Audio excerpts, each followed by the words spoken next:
ಮೈಸೂರಿನ ಪ್ರತಿಷ್ಠಿತ ಶಾಲೆಯೊಂದರಲ್ಲಿ ವಿದ್ಯಾರ್ಥಿಯೊಬ್ಬನ ಮೇಲೆ ಕೆಲವು ಹುಡುಗರು ಸೇರಿಕೊಂಡು ಬರ್ಬರವಾಗಿ ರ್ಯಾಗಿಂಗ್ ಮಾಡಿದ್ದಾರೆ. ಹಲ್ಲೆಗೊಳಗಾದ ಹುಡುಗ ಆಸ್ಪತ್ರೆಯಲ್ಲಿ ಚಿಕಿತ್ಸೆ ಪಡೆಯುತ್ತಿದ್ದಾನೆ.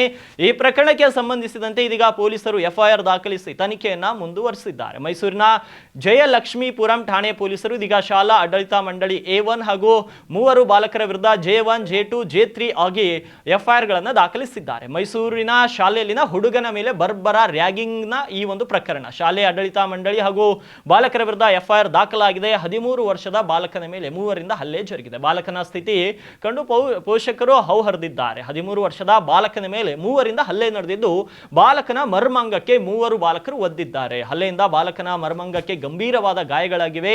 8ನೇ ತರಗತಿಗೆ ಬಾಲಕ ಕ್ಲಾಸ್ ಲೀಡರ್ ಆಗಿದ್ದ. ಹಾಗಾಗಿ 3 ಬಾಲಕರು ಇವನನ್ನ ಪ್ರತಿನಿತ್ಯ ಹಣ ಕೊಡು, ಮೊಬೈಲ್ ತೆಗೆದುಕೊಂಡು ಬಾ, ನಾವು ಹೇಳಿದ ಹಾಗೆ ಕೇಳು ಎಂದು ಪೀಡಿಸ್ತಾ ಇದ್ರು. ಅಕ್ಟೋಬರ್ 25ರಂದು ಬಾಲಕನ ಮೇಲೆ ಗಂಭೀರವಾಗಿ ಹಲ್ಲೆ ಮಾಡಿದ್ದಾರೆ. ಶೌಚಾಲಯದಲ್ಲಿ ಬಾಲಕನ ಮರ್ಮಾಂಗಕ್ಕೆ ಒದ್ದಿದ್ದಾರೆ. ಬಾಲಕನ ಸ್ಥಿತಿ ಕಂಡು ಈಗ ಪೋಷಕರು ಹೌಹರಿದಿದ್ದಾರೆ. ಈ ವಿಚಾರವಾಗಿ ಬಾಲಕ ಮಾಧ್ಯಮಗಳೊಂದಿಗೆ ಮಾತನಾಡಿದ್ದು, ಕನ್ನಡ ರಾಜ್ಯೋತ್ಸವದ ಹಿನ್ನೆಲೆ ಪ್ರಾಕ್ಟೀಸ್ ಮಾಡುತ್ತಿದ್ದಾಗ ನಾನು ಶೌಚಾಲಯಕ್ಕೆ ಹೋದೆ. ಶೌಚಾಲಯದಲ್ಲಿ ಶಿಕ್ಷಕರಿಗೆ ನಮ್ಮ ಬಗ್ಗೆ ಕಂಪ್ಲೇಂಟ್ ಮಾಡುತ್ತೀಯಾ ಅಂತ ಹೇಳಿ ಒದ್ದಿದ್ದಾರೆ. ಶಿಕ್ಷಕರಿಗೆ ನಮ್ಮ ತಾಯಿ ದೂರು ನೀಡಿದ್ರು, ಯಾವುದೇ ಪ್ರತಿಕ್ರಿಯೆ ನೀಡಿಲ್ಲ. 3,000 ರೂಪಾಯಿ ದುಡ್ಡು ಹಾಗೂ ಮೊಬೈಲ್ ಕಸಿದುಕೊಂಡಿದ್ದಾರೆ. ನನ್ನನ್ನು ಕ್ಲಾಸ್ ಲೀಡರ್ ಮಾಡಿದಾಗ ಅವರ ಮೇಲೆ ಶಿಕ್ಷಕರಿಗೆ ದೂರು ಕೊಟ್ಟಿದ್ದಕ್ಕೆ ಹಲ್ಲೆ ಮಾಡಿದ್ದಾರೆ ಅಂತ ಬಾಲಕ ತಿಳಿಸಿದ್ದಾನೆ.